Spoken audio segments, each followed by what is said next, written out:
네, 여러분 안녕하세요. 하나의 이야기로 느리게 읽는 구약 오늘 69번째 시간을 시작하겠습니다. 인간의 타락과 뽑으시는 공의라는 제목으로 예레미야를 시작해 보겠습니다. 오늘은 예레미야 1장과 2장을 읽고 생각해 보려고 하는데요. 아마 다음번 70강에서는 뽑으시는 대신에 심으시는 이라는 표현이 들어가지 않을까 예상을 해봅니다. 예언서에는 언제나 이렇게 심판과 회복의 그 이미지가 동시에 등장을 하는데요. 이 예언서의 구조 안에서 공의로운 하나님의 그 사랑을 경험하고 또 배울 수 있었으면 좋겠습니다.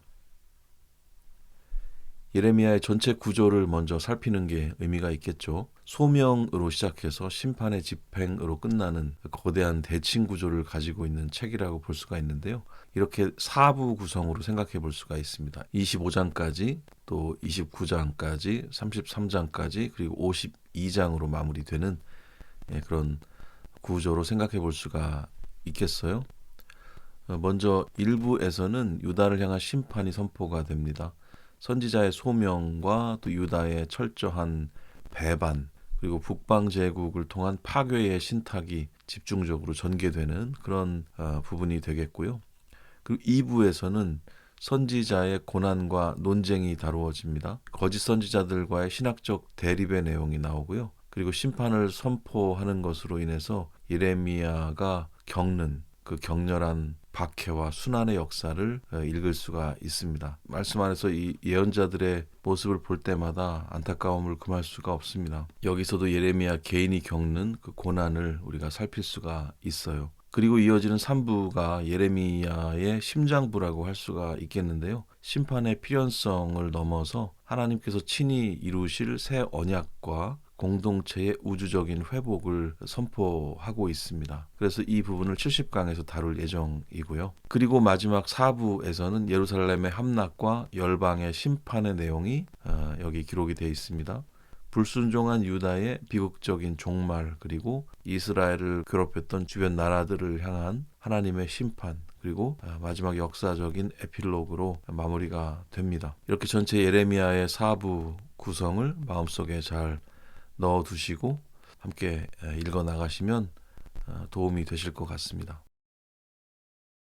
예레미야 1장, 2장의 구속사적인 의미를 간략하게 살피고 넘어가는 것이 오늘 본문을 읽어가는데 도움이 될 것 같습니다. 먼저 언약의 파기 공포인데요. 1장, 2장은 이스라엘이 광야 시절에 순결했던 그 첫사랑을 버리고 스스로 노예가 되어서 제국의 물을 구걸하는 영적 간음을 여기서 폭로한다고 말할 수 있습니다. 그리고 인간 구원의 불가능성을 선언하는 내용이 이어지는데요. 본문 내용 중에 잿물로 씻고 많은 비누를 쓸지라도 죄악의 얼룩이 그대로 있다라고 하는 선언이 나옵니다. 인간 스스로의 도덕적인 노력이나 율법적인 행위로는 깨진 언약을 복구할 수 없다는 사실을 여기서 보여주고 있어요. 그래서 구속사적인 의미를 한번 살펴본다면 위에 설명드린 그런 상황들 때문에 1장 10절에 등장하는 뽑고 파괴함은 단순한 폭력이 아니고 죄로 오염된 옛 질서를 청산하기 위한 공의의 조치다,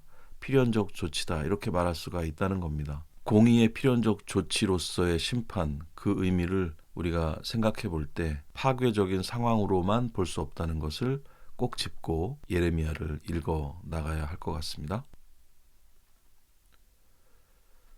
샘물과 저수조라는 제목으로 잠깐 생각을 해보고 본문으로 들어갔으면 싶은데요. 오늘 우리가 함께 읽게 될 예레미야 1, 2장은 역사상 가장 어리석고 기이한 선택을 한 백성의 이야기를 들려준다 이렇게 말할 수 있어요. 이 사람들은 온 우주를 창조하시고 끊임없이 생명을 공급하시는 생수의 근원이신 그 하나님을 스스로 버렸습니다. 그리고 제국의 힘을 의지하고 우상을 숭배하면서 자기들의 수단과 방법으로 여기저기 물이 새는 불량품 저수조를 만들었어요. 그 결과는 참혹한 영적 갈증 그리고 국가적 파멸이었습니다. 우리는 본문을 통해서 하나님의 아픔과 눈물 속으로 들어가 보게 됩니다. 무너져가는 시대를 향해서 눈물로 외쳤던 예레미야의 청년 시절 그 소명의 사건을 바라보면서 또 생수의 근원이신 주님을 버리고 의미 없는 저수조를 구축하는데 인생을 낭비했던 인간의 영적인 상태를 정직하게 돌아보도록 하겠습니다. 파괴의 심판 너머에서 새로운 언약의 샘물을 준비하시는 그 하나님의 구속사의 여정, 그 새로운 에피소드 예레미야 편으로 이제 함께 들어가 보도록 하겠습니다. 예레미야 1장 1에서 3절 말씀 읽으면서 시작합니다. 베냐민 땅 아나돗의 제사장들 중 힐기야의 아들 예레미야의 말이라. 아몬의 아들 유다 왕 요시야가 다스린 지 13년에 여호와의 말씀이 예레미야에게 임하였고, 요시야의 아들 유다의 왕 여호야김 시대부터 요시야의 아들 유다의 왕 시드기야의 11년 말까지 곧 5월에 예루살렘이 사로잡혀 가기까지 임하니라. 유다 왕 아몬의 아들 요시야가 다스린 지 13년에 베냐민 땅 아나돗의 제사장 가문 출신인 예레미야에게 하나님의 말씀이 임합니다. 아나돗은 과거 그 솔로몬 왕에게 추방당했던 아비아달 제사장 가문의 슬픈 역사가 깃들어 있는 소외된 땅입니다. 역사의 변두리로 밀려나 있던 이 청년에게 여호와의 말씀이 부딪혀 오면서 요시야부터 유다의 마지막 왕 시드기야 시대까지, 그리고 예루살렘이 바벨론에 의해서 처참하게 함락이 돼서 백성들이 포로로 끌려가기까지 그 엄중하고도 비극적인 구속사가 이렇게 기록이 되고 있습니다. 4절에서 5절입니다. 여호와의 말씀이 내게 임하니라. 이르시되 내가 너를 모태에 짓기 전에 너를 알았고 네가 배에서 나오기 전에 너를 성별하였고 너를 여러 나라의 선지자로 세웠노라 하시기로. 하나님께서 예레미야에게 다가오셔서 감당하기 힘든 놀라운 선언을 하고 계시죠. 내가 너를 모태에 짓기 전에 너를 알았고 네가 배에서 나오기 전에 너를 성별하였다라고 말씀을 하고 계십니다. 여기서 알았다는 말이 나오는데 야다라고 적혀 있어요. 이 말은 여러 차례 우리가 생각을 해보기도 했지만 지식적으로 안다는 뜻이 아니고 언약적 사랑 안에서 깊이 선택하고 깊이 소유하셨다는 그런 뜻이죠. 하나님은 예레미야를 단순히 유다 한 나라의 선지자가 아니라 온 열방과 대제국들을 뒤흔들 우주적인 선지자로 세우셨다고 이렇게 선포를 하고 계시는 거예요. 선지자의 사명은 인간의 자격이나 결단으로 시작되는 것이 아니고 영원전부터 촘촘하게 계획하신 그 하나님의 주권적인 계획 안에서 주어지는 그런 은혜의 선물이라고 볼 수 있습니다.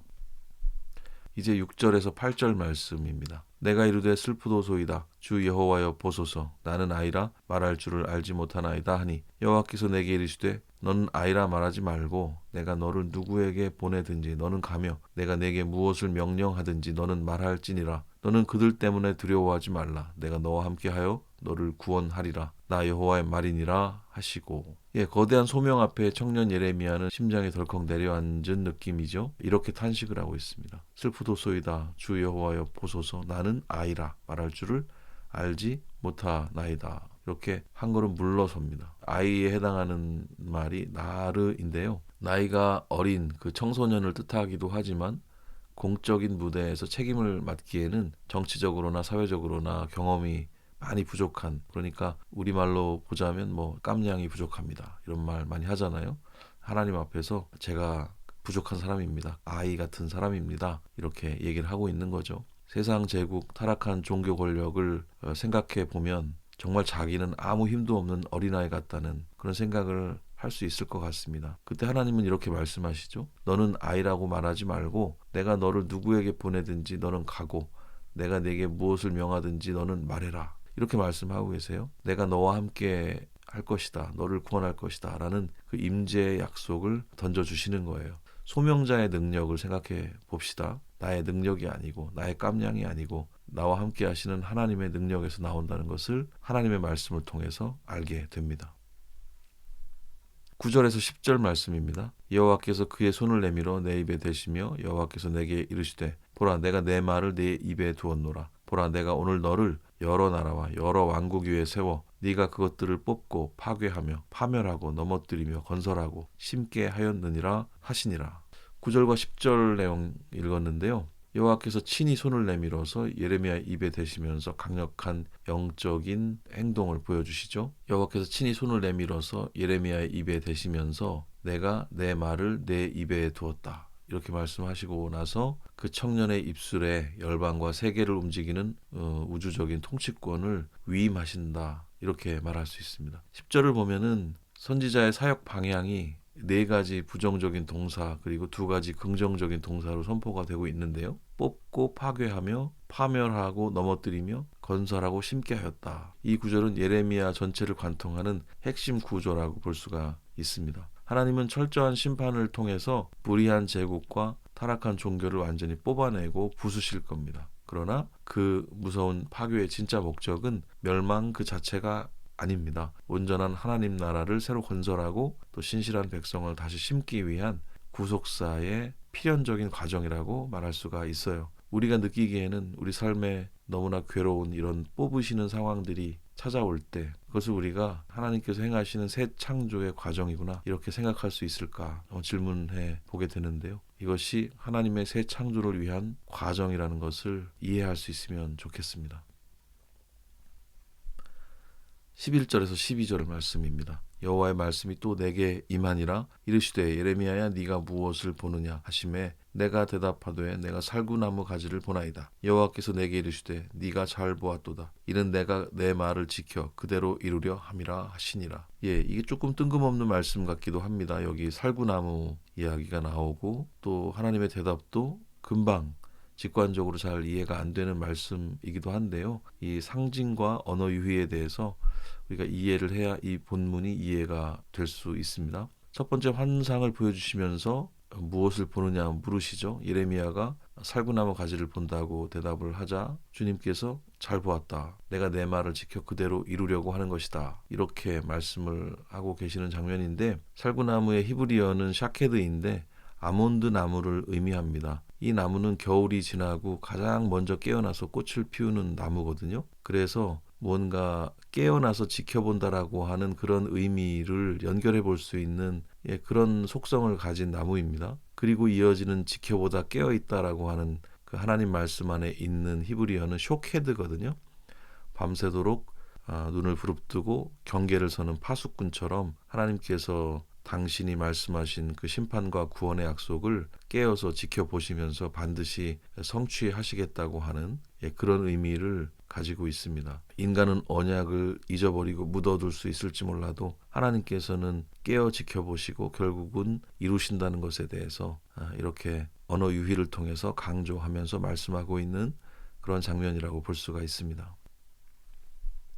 13절에서 16절 말씀입니다. 여호와의 말씀이 다시 내게 임하니라. 이르시되 네가 무엇을 보느냐 대답하되 끓는 가마를 보나이다. 그 윗면이 북에서부터 기울어졌나이다 하니 여호와께서 내게 이르시되 재앙이 북방에서 일어나 이 땅의 모든 주민들에게 부어지리라. 내가 북방 왕국들의 모든 족속들을 부를 것인즉 그들이 와서 예루살렘 성문 어귀에 각기 자리를 정하고 그 사방 모든 성벽과 유다 모든 성읍들을 치리라. 여호와의 말이니라. 무리가 나를 버리고 다른 신들에게 분향하며 자기 손으로 만든 것들에 절하였은즉 내가 나의 심판을 그들에게 선고하여 그들의 모든 죄악을 징계하리라.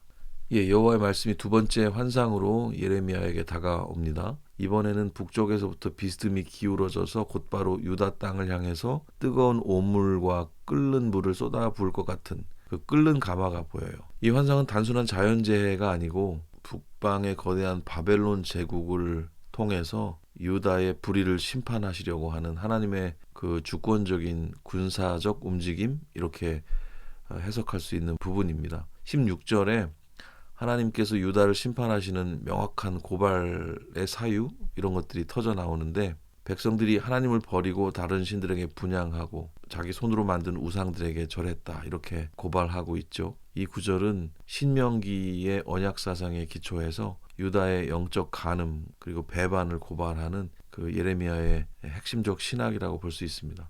생명의 왕을 버리고 피조물에게 무릎을 꿇은 자들에게 찾아오는 것은 끓는 가마와 같은 인생의 참혹한 붕괴라는 것을 깨닫게 하는 그런 내용입니다. 1장의 마지막 부분인데요. 17절에서 19절입니다. 그러므로 너는 내 허리를 동이고 일어나 내가 네게 명령한 바를 다 그들에게 말하라. 그들 때문에 두려워하지 말라. 네가 그들 앞에서 두려움을 당하지 않게 하리라. 보라, 내가 오늘 너를 그 온 땅과 유다 왕들과 그 지도자들과 그 제사장들과 그 땅 백성 앞에 견고한 성읍, 쇠기둥, 노성벽이 되게 하였은즉 그들이 너를 치나 너를 이기지 못하리니 이는 내가 너와 함께하여 너를 구원할 것임이니라. 여호와의 말이니라. 예, 이제 하나님은 예레미야를 향해서 전신갑주를 입히시듯이 거룩한 전투태세를 명령하고 계시죠. 너는 네 허리를 동이고 일어나서 내가 너에게 명령한 말을 다 그들에게 말하라, 이렇게 말씀하십니다. 온 땅과 유다의 왕들, 또 지도자들, 제사장들, 그리고 전 국민이 선지자 한 사람을 향해서 사납게 달려들 거예요. 철저한 그 고립무원의 상황이 바로 예레미야가 마주하고 있는 그런 상황입니다. 바로 그때 하나님은 예레미야를 그 땅의 모든 권력자들 앞에 견고한 성읍과 세기둥과 노성벽이 되게 하시겠다고 약속을 하고 계시죠. 대적들이 너를 치려고 사방에서 칼을 휘두르겠지만 결코 너를 이기지 못할 것이다, 이렇게 말씀하고 계십니다. 왜냐하면 여호와께서 선지자 곁에 바짝 붙어 서서 선지자를 구원하실 것이기 때문이죠. 세상이 제 아무리 거칠게 몰아쳐도 하나님의 말씀을 붙들고 있는 사람은 결코 무너지지 않는다, 이런 이해를 가져볼 수 있습니다. 2장 1절에서 3절 말씀입니다. 여호와의 말씀이 내게 임하니라. 이르시되 가서 예루살렘의 귀에 외칠지니라. 여호와께서 이와 같이 말씀하시기를 내가 너를 위하여 네 청년 때의 인애와 내 신혼 때의 사랑을 기억하노니 곧 씨 뿌리지 못하는 땅 그 광야에서 나를 따랐음이니라. 이스라엘은 여호와를 위한 성물 곧 그의 소산 중 첫 열매이니 그를 삼키는 자면 모두 벌을 받아 재앙이 그들에게 닥치리라. 여호와의 말씀이니라. 예, 2장으로 넘어오면서 예루살렘을 향한 하나님의 가슴 저린 사랑의 추억이 펼쳐지는 것을 봅니다. 하나님은 이스라엘이 과거의 광야 시절에 아무것도 심지 못하는 그 척박하고 거친 땅에서 하나님을 어떻게 필사적으로 신뢰하고 따라왔는지 그 아름다운 추억을 기억하신다고 말씀을 하고 계세요. 그때 이스라엘이 보여준 사랑은 마치 막 결혼한 신부가 남편을 향해서 고백하는 그 순전하고 뜨거운 그런 신혼의 사랑이었습니다. 2절에 나오는 청년 때의 인애에서 그 인애는 우리가 잘 알고 있는 헤세드이죠. 목숨을 걸고 언약적 신실함을 지켜내려는 그 사랑을 뜻합니다. 그 광야 시절에 이스라엘은 여호와께 바쳐진 거룩한 성물이었다 말할 수 있는데, 그래서 열방의 늑대들이 이스라엘을 삼키려고 할 때마다 하나님은 거룩한 분노를 터뜨리시면서 그 대적들에게 재앙을 내려서 백성들을 품에 안으셨어요. 광야의 결핍 속에서도 하나님 한 분만으로 만족했던 그 아름다웠던 시절을 여기서 다시 한번 상기시켜주고 있습니다.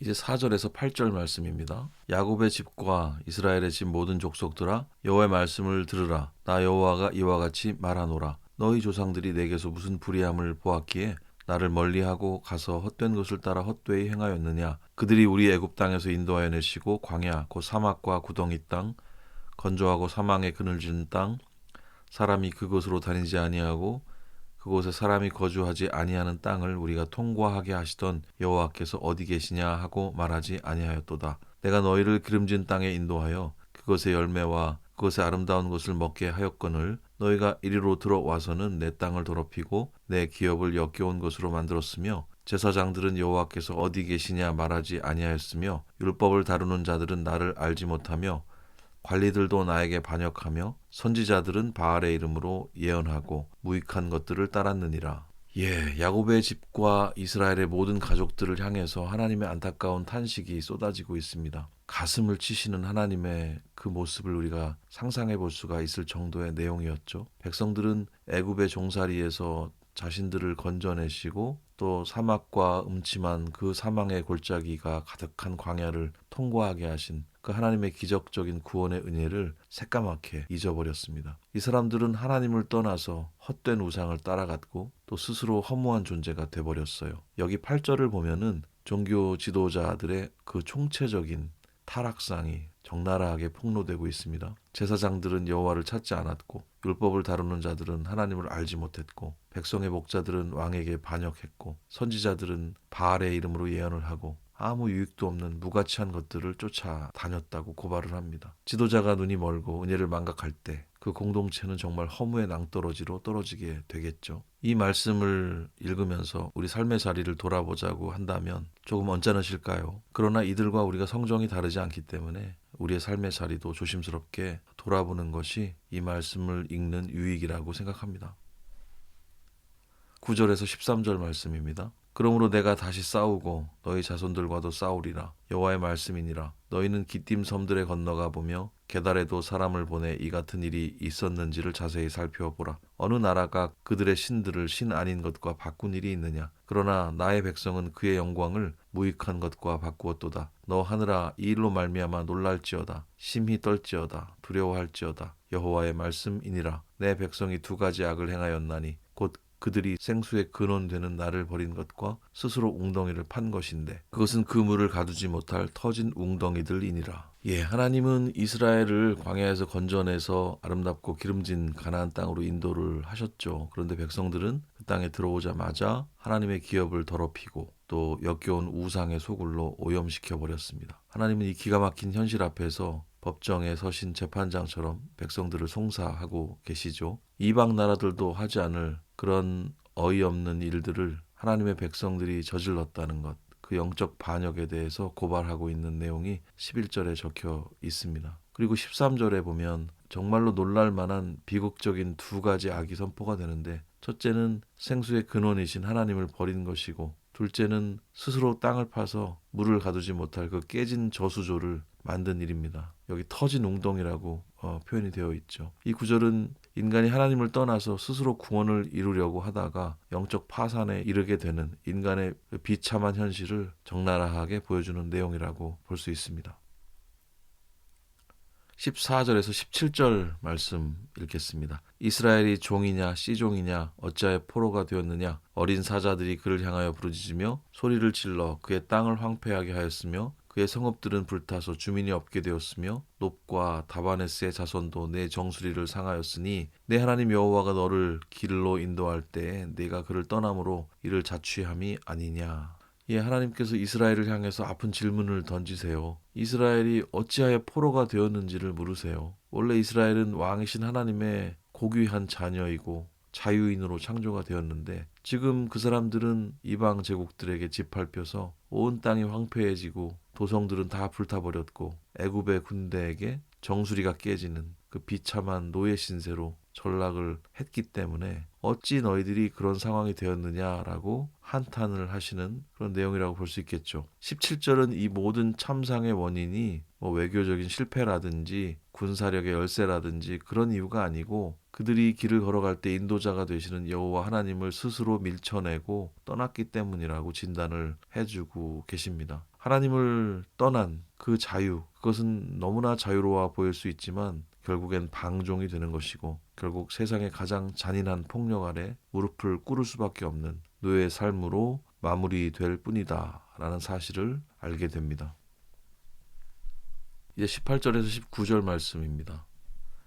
네가 시홀의 물을 마시려고 애굽으로 가는 길에 있음은 어찌 됨이며 또 네가 그 강물을 마시려고 아수르로 가는 길에 있음은 어찌 됨이냐. 네 악이 너를 징계하겠고 네 반역이 너를 책망할 것이라. 그런즉 네 하나님 여호와를 버림과 네 속에 나를 경외함이 없는 것이 악이요 고통인 줄 알라. 주 만군의 여호와의 말씀이니라.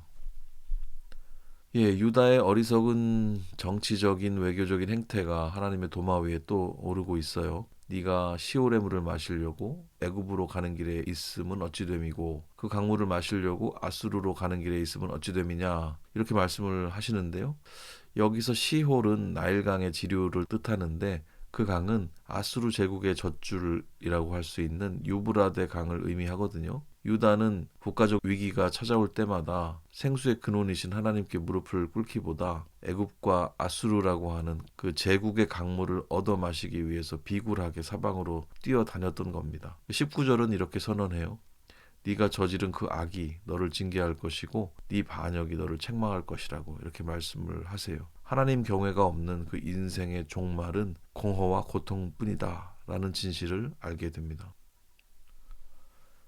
20절에서 25절 말씀입니다. 네가 옛적부터 네 멍에를 꺾고 네 결박을 끊으며 말하기를 나는 순종하지 아니하리라 하고 모든 높은 산 위에서와 모든 푸른 나무 아래에서 너는 몸을 굽혀 행음하도다. 내가 너를 순전한 참 종자 곧 귀한 포도나무로 심었거늘 내게 대하여 이방 포도나무의 악한 가지가 됨은 어찌 됨이냐. 주 여호와의 말씀이니라. 네가 잿물로 스스로 씻으며 네가 많은 비누를 쓸지라도 네 죄악이 내 앞에 그대로 있으리니 네가 어찌 말하기를 나는 더럽혀지지 아니하였다. 바알들의 뒤를 따르지 아니하였다 하겠느냐. 골짜기 속에 있는 네 길을 보라. 네 행한 바를 알 것이니라. 발이 빠른 암낙타가 그의 길을 어지러이 달리는 것과 같았으며 너는 광야에 익숙한 들 암나귀들이 그들의 성욕이 일어남으로 헐떡거림 같았도다. 그 발전기에 누가 그것을 막으리요. 그것을 찾는 것들이 수고하지 아니하고 그 발전기에 만나리라. 내가 또 말하기를 네 발을 제어하여 벗은 발이 되게 하지 말며 목을 가라게 하지 말라 하였으나 오직 너는 말하기를 아니라 이는 헛된 말이라. 내가 이방 신들을 사랑하였은즉 그를 따라가겠노라 하도다. 예, 하나님께서 과거 이스라엘의 목에 메워 주셨던 그 거룩한 언약의 멍에를 백성들이 스스로 거칠게 부수고 결박을 끊어버렸다라고 말씀을 하고 있습니다. 그리고 모든 높은 산 위 푸른 나무 아래서 몸을 굽히면서 영적 간음을 저질렀다 이렇게 고발하고 있습니다. 원래 하나님은 이스라엘을 가장 순수한 최고급 포도나무 종자, 그 순전한 종자로 심으셨는데 들포도나무에 변질된 가지로 전락을 해버린 거예요. 22절에 주 여호와께서 말씀하고 계시죠. 아무리 씻어도 네 얼룩은 그대로 내 앞에 묻어있다 이렇게 말씀하세요. 인간의 어떠한 도덕적 노력으로도 그 오염을 스스로 씻어낼 수 없다는 선언인 거예요. 이스라엘은 발전기가 돼서 광야에서 헐떡거리면서 수컷을 찾아서 미친 듯이 질주하는 그 들 암나귀처럼 우상을 향해 달려갔다 이렇게 얘기하고 있습니다. 발이 부르트고 목이 타들어가면서도 아니라 나는 이방신들이 좋은즉 그를 따라가겠노라 라고 하면서 고집을 피웠던 그 완악함의 극치를 여기서 이렇게 고발하고 있습니다. 26절에서 28절 말씀입니다. 도둑이 붙들리면 수치를 당함같이 이스라엘 집 곧 그들의 왕들과 지도자들과 제사장들과 선지자들이 수치를 당하였느니라. 그들이 나무를 향하여 너는 나의 아버지라 하며 돌을 향하여 너는 나를 낳았다 하고 그들의 등을 내게로 돌리고 그들의 얼굴은 내게로 향하지 아니하다가 그들이 환난을 당할 때에는 이르기를 일어나 우리를 구원하소서 하리라. 너를 위하여 네가 만든 네 신들이 어디 있느냐. 그들이 네가 환난을 당할 때에 구원할 수 있으면 일어날 것이니라. 예, 도둑이 현장에서 물건을 훔치다가 붙잡히면 온몸이 얼어붙고 극심한 수치를 당하는 것처럼 이스라엘의 왕들과 지도자들 또 제사장들과 선지자들이 장차 임할 심판날에 그렇게 처절한 수치를 당하게 될 것이다 말씀하십니다. 그들은 평소에 나무 토막을 향해서 너는 나의 아버지라고 부르고 돌덩어리를 향해서 너는 나를 낳았다라고 하면서 하나님께 등을 돌려 앉았던 그런 사람들이에요. 그런데 막상 인생에 감당할 수 없는 환난과 파멸의 위기가 들이닥치면 갑자기 태도를 바꿔서 하나님을 향해서 비명을 지른다는 겁니다. 일어나 우리를 구원하소서라고 소리치면서 그런다는 거예요. 그때 하나님은 이렇게 말씀하십니다. 네가 너를 위하여 만든 네 신들이 어디 있느냐. 그들이 네가 환난을 당할 때 구원할 수 있으면 일어날 것이니라. 이렇게 냉소적으로 응수를 하십니다. 그 수많은 우상들은 심판의 날에 단 한마디의 구원도 베풀지 못하는 무력한 땔감에 불과하다는 것을 여기서 우리가 알게 됩니다. 29절에서 34절 말씀입니다. 너희가 나에게 대항함은 어찌 됨이냐? 너희가 다 내게 잘못하였느니라. 여호와의 말씀이니라. 내가 너희 자녀들을 때린 것이 무익함은 그들이 징계를 받아들이지 아니함이라. 너희 칼이 사나운 사자같이 너희 선지자들을 삼켰느니라. 너희 이 세대여 여호와의 말을 들어보라. 내가 이스라엘에게 광야가 되었었느냐? 캄캄한 땅이 되었었느냐? 무슨 이유로 내 백성이 말하기를 우리는 노였으니 다시 주께로 가지 아니하겠다 하느냐? 처녀가 어찌 그의 패물을 잊겠느냐? 신부가 어찌 그의 예복을 잊겠느냐? 오직 내 백성은 나를 잊었나니 그 날수는 셀 수 없거늘 네가 어찌 사랑을 얻으려고 네 행위를 아름답게 꾸미느냐? 그러므로 네 행위를 악한 여자들에게까지 가르쳤으며 또 내 옷단에는 죄 없는 가난한 자를 죽인 피가 묻었나니 그들이 담구멍을 뚫었기 때문이 아니라 오직 이 모든 일 때문이니라. 예, 백성들은 하나님의 심판 앞에서도 뻔뻔하게 고개를 들고 우리가 무슨 죄가 있습니까? 라고 하면서 하나님과 맞서 싸우려고 들고 있어요. 하나님께서는 그들을 정신 차리게 하시려고 수없이 징계의 채찍을 드시고 또 자녀들을 치셨지만 한 번도 회개하지 않고 오히려 굶주린 사자들처럼 하나님의 신실한 선지자들을 칼로 쳐서 죽였습니다. 32절에 하나님의 가슴 찌르는 통곡이 들려와요. 처녀가 어찌 그 패물을 잊겠느냐? 신부가 어찌 고운 옷을 잊겠느냐? 오직 내 백성은 나를 잊었다. 그 날수는 셀 수가 없다. 이렇게 말씀을 하고 계세요. 이스라엘은 자기가 살기 위해서 가난하고 죄 없는 자들의 피를 흘려서 옷자락을 온통 붉게 물들였음을 알게 됩니다. 그러면서도 나는 무죄하니 주님의 진노가 내게서 떠났다 라고 하면서 너무나 뻔뻔한 위선을 떨고 있는 것을 보게 됩니다. 하나님의 법정은 그 거짓말들을 반드시 깨뜨리실 겁니다. 이럴 때 참 어떤 표현을 쓸 수 있을까요? 어처구니가 없다? 이런 말로도 많이 부족한 것 같습니다. 하나님의 법정, 그 공의의 법정은 이런 거짓말들을 가만두시지 않을 거예요.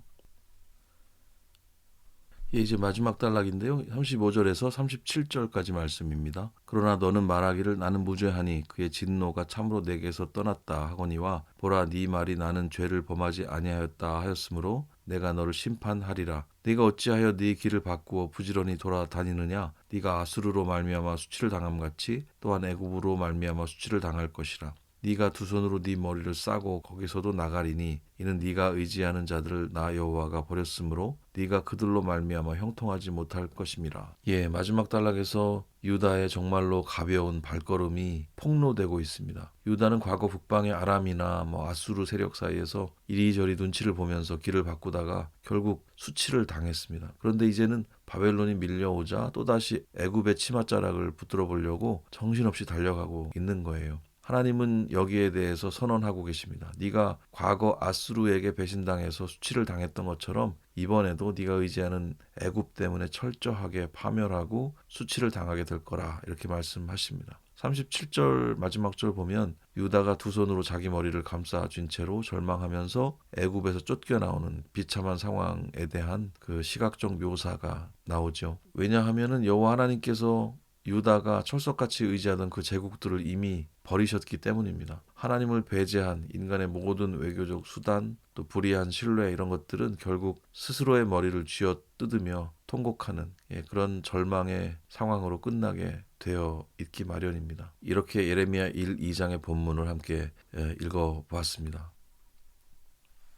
퀴즈를 통해서 오늘 본문의 말씀을 확인해 보는 시간을 잠시 갖도록 하겠습니다. 1번 문제입니다. 예레미야 1장 11에서 12절 살구나무 가지의 환상과 하나님의 말씀 지켜본다 사이에 담긴 의미는 무엇인가요? 1번 살구나무가 유다 가문의 문장이므로 선지자의 가문이 왕실의 전폭적인 지지를 받게 됨을 뜻한다.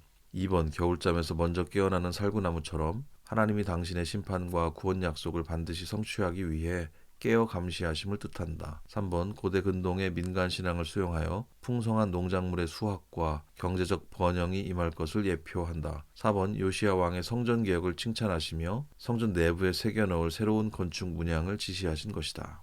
정답은 2번이 되겠죠. 여기서 샤케드, 쇼케드는 언어 유희, 발음으로도 유사하지만 그 의미로도 통하는 내용이 있습니다. 우리 성경에는 살구나무라고 되어 있지만은 실제로 샤케드는 아몬드 나무거든요. 아몬드 나무의 그 속성, 겨울을 뚫고 제일 먼저 꽃을 보여주는 그런 깨어남의 속성이 있기 때문에 이 지켜본다라고 하는 의미와 연결되는 지점이 있습니다. 이런 내용들을 함께 살펴봤었는데요.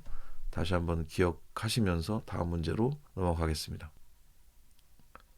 예레미야 2장 13절에서 고발하는 두 가지 악, 그러니까 생수의 근원을 버린 것 그리고 깨진 저수조를 판 것, 말씀에는 터진 웅덩이라고 돼 있었죠. 이 구속사적 의미는 무엇인가요? 라는 퀴즈입니다. 1번 성전제사 절차를 소홀히 한 죄와 이웃나라와의 무역계약에서 발생한 경제적 불이익을 뜻한다. 2번 가나안 땅의 극심한 가뭄을 대비하는 과정에서 일어난 노동력 착취와 불공정한 행정을 책망한 것이다. 3번 과거 조상들이 광야에서 마실 물이 없다고 원망하며 모세를 대적했던 사건만을 제한적으로 진술한 것이다. 4번 생명의 공급자이신 하나님을 버리고 인간 스스로의 수단과 우상으로 안전을 확보하려다 영적 파산에 이른 실존을 고발한다. 정답은 몇 번일까요? 4번이 되겠죠. 우리의 시선을 하나님께 두고 또 하나님 나라의 법에 두는 연습이 우리 삶에 많이 필요할 것 같습니다. 이제 3번 문제입니다. 예레미야 2장 18절에 나오는 시홀의 물과 그 강의 물을 마시는 행위가 비판하는 본질은 무엇인가요? 1번 위생적으로 오염된 이방의 강물을 무분별하게 마셔 공동체 내 전염병이 돌게 된 보건학적 위기를 뜻한다. 2번 생사의 주관자이신 하나님을 버리고 애굽과 아수르라는 강대국의 군사력과 외교적 동맹을 구걸하는 영적 간음이다. 3번 가나안의 전통 영농 방식을 버리고 이방 제국의 기술을 도입하려는 경제 사조를 비판한다. 4번 바벨론 포로기 문학의 전형적인 수사학으로 머나먼 이방 땅으로 유배 가야 하는 백성들의 슬픈 운명을 애도한 것이다. 네, 여기서 정답은 뭘까요? 2번이 되겠죠. 하나님을 버렸다는 것, 그리고 애굽과 아수르라는 강대국, 군사력, 외교적 동맹을 구걸하는 이것들을 영적 간음으로 말씀하시는 그런 비판적인 비유가 되겠습니다. 예, 생각과 정리의 시간입니다. 오늘 말씀의 의미를 우리 삶의 자리로 가져와 보는 시간입니다. 질문 3가지를 준비했는데요. 이 질문 앞에서 자신의 삶의 자리를 돌아보고 또 다시 한번 다짐해보는 시간이 되면 좋겠습니다. 첫 번째, 인생의 위기 앞에서 우리는 생수의 근원을 붙잡고 있나요? 아니면 밑빠진 저수조를 파느라 인생을 낭비하고 있나요? 터진 웅덩이라는 표현이 계속 생각이 납니다. 물론 저는 밑빠진 저수조, 불량품 저수조 이렇게 표현을 했지만 이렇게 하면 될 것 같은 그런 세상 방식, 욕망의 방식이라고 말할 수 있을 것 같은데요. 그런 행위들에 대한 이야기가 되겠습니다. 삶이 흔들리거나 뜻하지 않은 결핍을 마주할 때 우리는 본능적으로 내 힘과 수단으로 거대한 콘크리트 벽을 쌓아서 물을 모으려고 버둥거리게 됩니다. 재정의 벽, 스펙의 벽, 인맥의 벽들을 덕지덕지 쌓아가려는 그런 마음들이 너무 크죠. 또 그렇게 열심히 벽을 쌓아봅니다. 그러나 아무리 삽질을 해도 우리 영혼의 근원적인 갈증이 채워지지 않는 것은 그 저수조는 생명의 물을 담기 어려운 품질이기 때문입니다. 예수 그리스도의 은혜 앞으로 그래서 우리 함께 나아가야 합니다. 내 힘을 빼고 생수의 근원이신 우리 주님을 신뢰할 때 메마른 우리 삶의 자리에 참된 만족 또 영적인 치유가 시작될 겁니다. 두 번째는 세상의 거대한 힘 앞에 압도돼서 나는 아무것도 할 수 없는 아이라면서 뒷걸음질 치고 있지는 않은지 묻는 질문입니다. 무너져가는 시대, 거대한 세상 앞에 서면 우리는 예레미야처럼 자괴감에 빠져버릴 수 있어요. 나는 아이라 말할 줄 모릅니다 라면서 소명의 자리에서 도망치고 싶어집니다. 내 연약함 또 부족한 경험에 시선을 머무르게 하면 언제나 낙심할 수밖에 없을 것 같아요. 하지만 주님은 우리의 작음이 아니고 주님의 크심을 보라고 말씀하고 계십니다. 우리 입술에 하나님의 살아있는 말씀을 두시고 우리를 세상 앞에 견고한 성읍과 노성벽으로 세우시겠다고 말씀하고 계세요. 가정과 일터 속에서 가장 중요한 우리 일상의 터전이 되겠죠. 거기서 바로 내 능력이 아니라 나와 함께 하시는 여호와를 의지하는 삶을 함께 살아가면 좋겠습니다. 그것이 우리들 삶의 행복이고 기쁨이기를 소망합니다. 생각과 정리 3번째 질문을 던져봅니다. 광야 시절의 신혼 같은 사랑을 잃어버린 채 타성에 젖은 신앙의 껍데기만 붙잡고 있지는 않나요? 이스라엘은 거친 광야에서도 하나님 한 분만으로 충분했던 그 행복한 신혼 시절이 있었어요. 그러나 기름진 가나안 땅에 들어오자마자 은혜를 망각하고 풍요의 노예가 돼서 우상의 길로 달려갔습니다. 처음 주님을 만나서 너무 좋았던 그 복음의 첫사랑을 어디서 잊어버렸는지 우리 함께 돌아봤으면 해요. 삶이 조금 편안해졌다고 해서 쉽게 망각에 빠져버려가지고 세상을 쫓아다녔던 그 시선을 회개하면 좋겠습니다. 우리를 피로 사신 그리스도의 신부로서 그 정체성을 다시 회복하고 주님과 기쁨으로 동행하는 그 걸음을 다시 시작해 보면 좋겠습니다. 하나의 이야기로 느리게 읽는 구약, 오늘 69번째 시간이었고요. 인간의 타락과 뽑으시는 공이라는 제목으로 예레미야 1장, 2장 함께 살펴보았습니다. 다음 시간 70강에서는 예레미야 31, 32장을 함께 읽고 생각해보는 시간 갖도록 하겠습니다. 오늘도 공부하시느라고 너무 수고 많으셨습니다. 다음 시간에 뵙겠습니다. 감사합니다.